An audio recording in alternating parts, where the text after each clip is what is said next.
दोस्तों, नरेंद्र मोदी सरकार ने नेशनलिज्म और सेना का गाना गाते गाते एक ऐसा कांड कर दिया है जिसकी किसी ने कल्पना भी नहीं की थी। सरकार ने संसद में खुद ही खुलासा किया है कि पिछले 3 सालों में केंद्रीय सशस्त्र पुलिस बलों यानी कि सीएपीएफएस में 438 आत्महत्याएं हुई है और 7 मामलों में जवानों ने अपने ही साथियों को मार दिया है। 2014 से अब तक 23,000 से ज्यादा जवानों ने मानसिक दबाव, ड्यूटी की कठिन परिस्थितियों और जरूरतें पूरी न होने के कारण नौकरी से इस्तीफा दे दिया है। ये आंकड़े बेहद डरावने वाले हैं और साबित करते हैं कि हमारे देश की सीमाओं की रक्षा करने वाले जवान गंभीर मानसिक अवसाद से जूझ रहे हैं। यह स्थिति उस इजराइल से भी खराब है जो कई मोर्चों पर एक साथ युद्ध लड़ रहा है।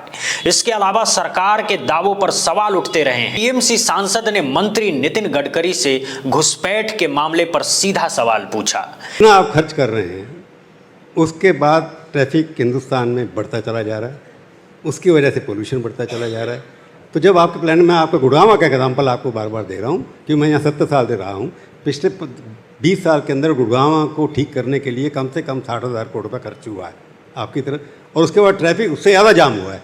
इसमें आपकी प्लानिंग में जो आपके लोग प्लान करते हैं, क्या वो अनपढ़ हैं या उनको कुछ पता ही नहीं है क्या कैसे प्रॉफिट फ्लो होगा? फ्यूचर प्रोजेक्शन गलत है उन लोगों का। देखिए प्रभु जी, मैं जब मंत्री बना तो ऑटोमोबाइल इंडस्ट्री में हम 7वें नंबर पे थे। अभी हमारे वर्ल्ड में हम जापान को पीछे डालकर तीसरे नंबर पर गए। आप देखिए, ये इंडस्ट्री है जिसने 4.5 करोड़ युवाओं को जॉब दिया है। ये इंडस्ट्री है जिसने जीएसटी के रूप में भारत सरकार और राज्य सरकार को सबसे ज़्यादा रेवेन्यू दिया है। ये इंडस्ट्री है कि जो सबसे ज़्यादा एक्सपोर्ट करती है और अभी हम तीसरे नंबर पर है। हमारे इंडस्ट्री का साइज़ है 23 लाख करोड़। फर्स्ट नंबर पर USA 79 lakh crore, second China है, उनका 49 लाख करोड़, और अभी हमने तय किया है कि हम वर्ल्ड में पहले नंबर पर जाएंगे। ये मिशन उद्दिष्ट रखा है। अब मुझे बताइए कि आत्मनिर्भर भारत जब भी बनेगा, जब एक्सपोर्ट बढ़ेगा, रोजगार निर्माण होगा, ग्रोथ आएगी, पर कैपिटा इनकम बढ़ेगा, तो वाहन तैयार हो रहे, लोग ले रहे हैं। जब भी भाजपा के नेताओं से सीधे सवाल किए जाते हैं तो अक्सर वो टाल मटोल करने लगते हैं या अपनी उपलब्धियां गिनवाने लगते हैं। उदाहरण के लिए दिल्ली की मुख्यमंत्री रेखा गुप्ता से एक साधारण सवाल पूछा गया तो उन्होंने गलत जानकारी दी और यहां तक कि कहा कि दिल्ली 1483 किलोमीटर में फैली हुई है, जबकि दिल्ली का क्षेत्रफल लगभग 1500 वर्ग किमी है। इससे भी बड़ा मामला प्रधानमंत्री नरेंद्र मोदी के एक बयान का है। उन्होंने कहा था कि 1984 के सिख विरोधी दंगों के दौरान आरएसएस के कार्यकर्ताओं ने सिखों की मदद की, लेकिन दावा किया जा रहा है कि सच्चाई इसके उलट है। आरएसएस की 100वीं वर्षगांठ पर प्रधानमंत्री मोदी जी कह रहे हैं कि आरएसएस के लोगों ने 1984 सिख कत्लेआम के समय सिखों को शेल्टर दिया। 1984 सिखों के खिलाफ जो कत्लेआम चलाया गया था, अनेक सिख परिवार संघ के स्वयंसेवकों के घरों में आकर के आश्रय ले रहे थे। हो सकता है कहीं पर दिया हो, पर देश की राजधानी दिल्ली में जहां सबसे ज्यादा इस कत्लेआम का असर देखने को मिला, उस जगह पर आरएसएस के लोगों ने क्या किया, ये बताना प्रधानमंत्री जी भूल गए या फिर उन्हें मालूम नहीं होगा। मैं बता देता हूं।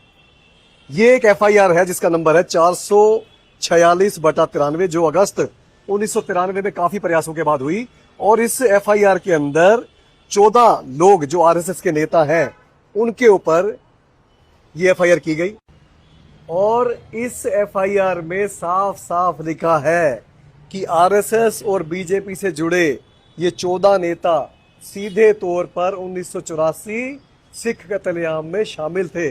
प्रधानमंत्री जी, इसके बारे में डिस्कस कौन? एक एफआईआर के हवाले से यह आरोप लगाया गया है कि आरएसएस और भाजपा से जुड़े 14 लोग उन दंगों में शामिल थे। सवाल यह उठता जा रहा है कि प्रधानमंत्री इस आरोप पर चर्चा क्यों नहीं करते।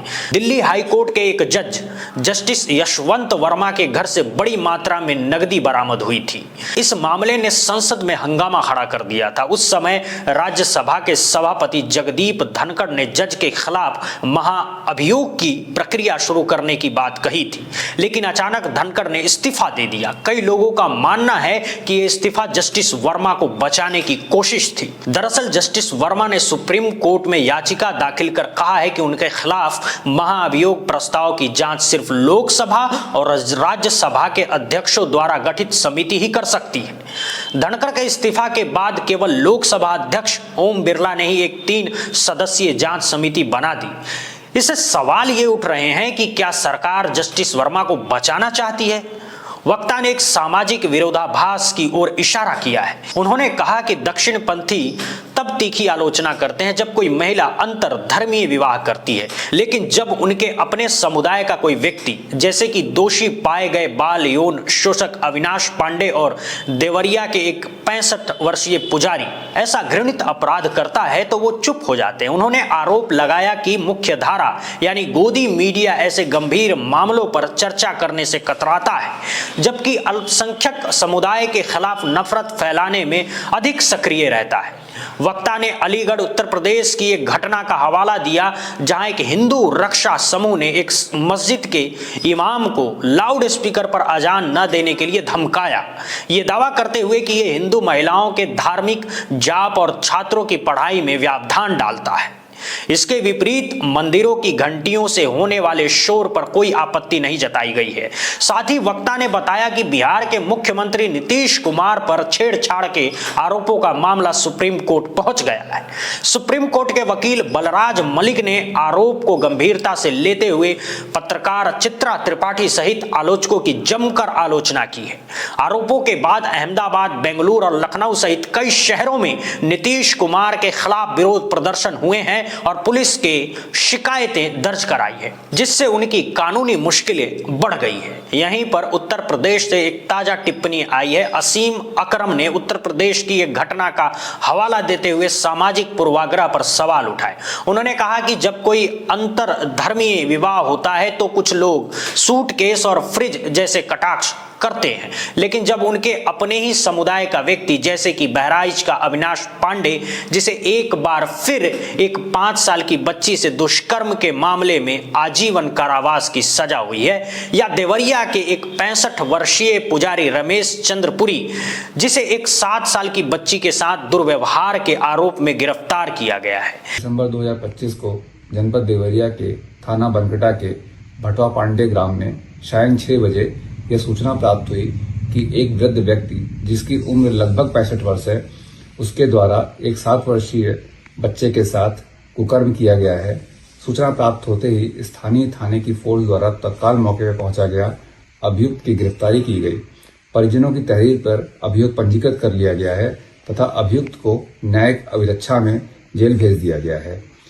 मामले में अग्रिम विधिक कार्रवाई की जा रही है। वक्ता ने आरोप लगाया कि ऐसे गंभीर मामलों में न्याय की मांग करने वाला कोई नहीं होता और मुख्यधारा मीडिया में भी इस पर खास चर्चा नहीं होती। दूसरी ओर अलीगढ़ उत्तर प्रदेश में एक मस्जिद के इमाम को लाउड स्पीकर पर अजान न देने के लिए धमकाया जाने की घटना सामने आ रही है। एक समूह ने दावा किया कि ये आवाज हिंदू महिलाओं के धार्मिक जाप और बच्चों की पढ़ाई में बाधा डालती है। हम क्या आवाज बंद करो,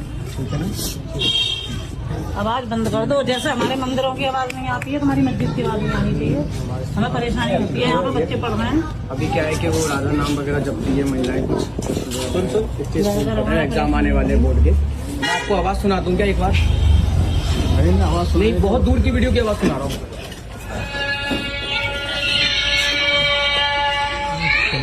बहुत जोर से। जिससे लड़ाई ना हो, सब समझ में नहीं आता, तो थोड़ा इरिटेशन होता है। नहीं, आवाज तो कम नहीं, कम हो जाए, कम नहीं होगी, बंद होगी। देखो और मंदिरों में, मेरे घर पे, तुम्हारे घर के पीछे मेरा मंदिर है। तुमने कभी आवाज सुनी है आपको? तुमने सुनी है? तुम्हारा तो घर से, अरे सुनो, तुम्हारा घर से पट रहा है मेरे घर से। तुमने कभी मेरे मंदिर? हमें ये है कि हमारे बच्चों को हो रही है परेशानी पढ़ाई लिखाई में और जाप चल रहा है। आवाज को अपनी को बंद करो, चाहे रोज एक बार ना 10 बार नमाज पढ़ो, हमें कोई परेशानी नहीं। हालांकि मंदिरों की घंटियों के शोर पर कोई आपत्ति नहीं जताई गई। इसके समानांतर बिहार के मुख्यमंत्री नीतीश कुमार पर महिला उत्पीड़न के आरोप का मामला गति पकड़ रहा है। सुप्रीम कोर्ट के वकील बलराज मलिक ने आरोपों को गंभीरता से लेते हुए कुछ मीडिया रिपोर्ट की कड़ी आलोचना की है। चित्रा त्रिपाठी, कभी तेरी कैप, तेरा चश्मा कोई जबरदस्ती कोई मर्द आदमी चौराहे पे उतारे तो कैसा लगेगा? नॉनसेंस बातें कर रहे हैं, सारे भाड़े के टट्टू हैं इस तरह के पत्रकार। अब इनको गोदी मीडिया नहीं, भाड़े के टट्टू, देशद्रोही, बल्कि मैं कहूँगा इनको आतंकवादी हैं। ये चीज़ों को गलत तरीके से मोड़ते हैं। अरे भाई कोई बच्ची है, उसका आप हाथ लगा के उसको टच कैसे कर सकते हैं? ये उसमें आता है, महिला के साथ छेड़खानी में आता है। आरोप के बाद अहमदाबाद, बेंगलुरु और लखनऊ सहित कई शहरों में विरोध प्रदर्शन हुए हैं। पुलिस में शिकायतें दर्ज करवाई गई है, जिससे मामला और गंभीर हो गया है। दोस्तों, आज के लिए बस इतना ही। देखते रहिए बुद्धा इंस्पायर्ड। बहुत बहुत धन्यवाद दोस्तों, बहुत बहुत धन्यवाद।